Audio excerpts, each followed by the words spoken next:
আমি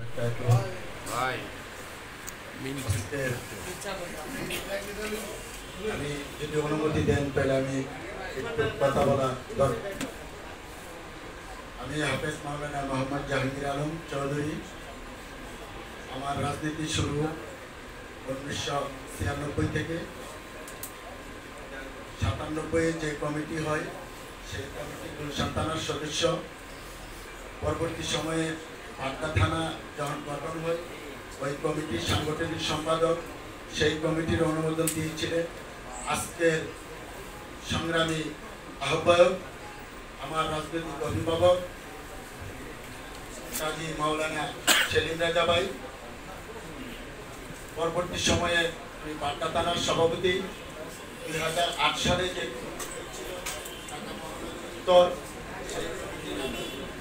সদস্য সচিব, 2023-এ যে কমিটি হয়েছে সেই কমিটির ঢাকা মহানগর জাতীয়তাবাদী উলামা দলের আমি আহ্বায়ক হিসাবে নির্বাচিত হয়েছি।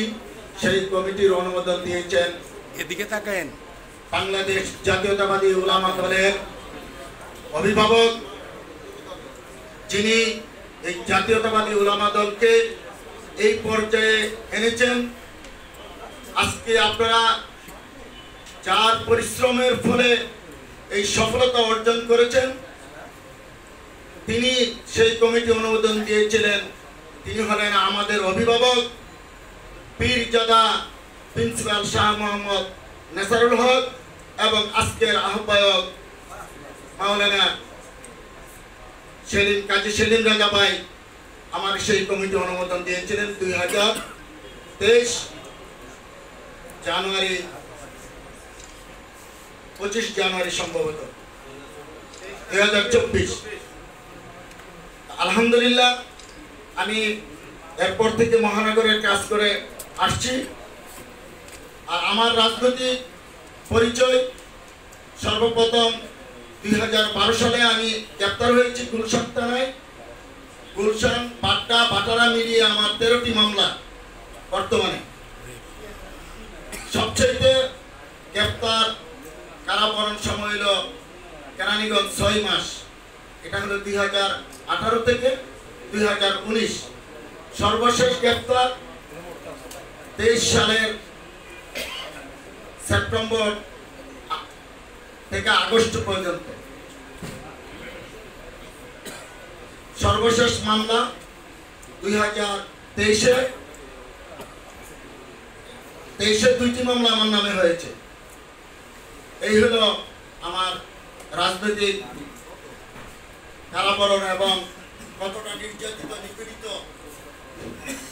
হয়েছি এটা আমার অভিভাবক যারা এই দায়িত্বে বসা আছে তারা আমাকে চিনে এবং আমাকে মূল্যায়ন করেছে।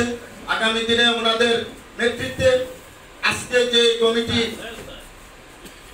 বিএনপির ভারপ্রাপ্ত চেয়ারম্যান দিয়েছেন, আমার দৃষ্টিতে সেই কমিটি একটি সেরা কমিটি। সেই কমিটি আমাদের অভিভাবক প্রিন্সিপাল শাহ নেসারুলের নেতৃত্বে পরিশ্রমে আমরা পেয়েছি। সেই কমিটি যেভাবে আমাদেরকে দিক নির্দেশনা দিবে সেভাবে আমরা কাজ করে যাব। অন্তরে রক্তহরণ হচ্ছে যে আজকে যদি আমরা আমাদের অভিভাবক যার অত্যন্ত পরিশ্রমে উলামা দল সারা বাংলাদেশে বিচরণ, মসজিদ মাদ্রাসা সব জায়গাতেই আজকে উলামা দলকে চিনে, ওনাকে যদি আমাদের বিএনপির অভিভাবক যারা তারা যদি ওনাকে একটি ভালো সম্মানজনক জায়গায় নিয়ে যেতেন, বসাতেন, তাহলে আমরা আরো বেশি খুশি হতাম। তা আমি এই বলে আমার আরো কিছু কথা ছিল, যেহেতু সময় নেই আমি এখানে আর দীর্ঘায়িত করব না।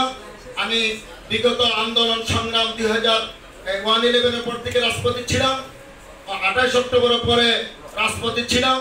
যারা এখানে সিনিয়র তাদের নেতৃত্বেই ছিলাম। তা আমি আপনাদের একটু সময় নষ্ট করেছি, এই জন্য সবার কাছে ক্ষমা চেয়ে সবার কাছে ক্ষমা চেয়ে আমি আমার বক্তব্য শেষ করছি। সবাইকে ধন্যবাদ। আসসালামু আলাইকুম ওয়া রাহমাতুল্লাহি ওয়া বারাকাতুহু।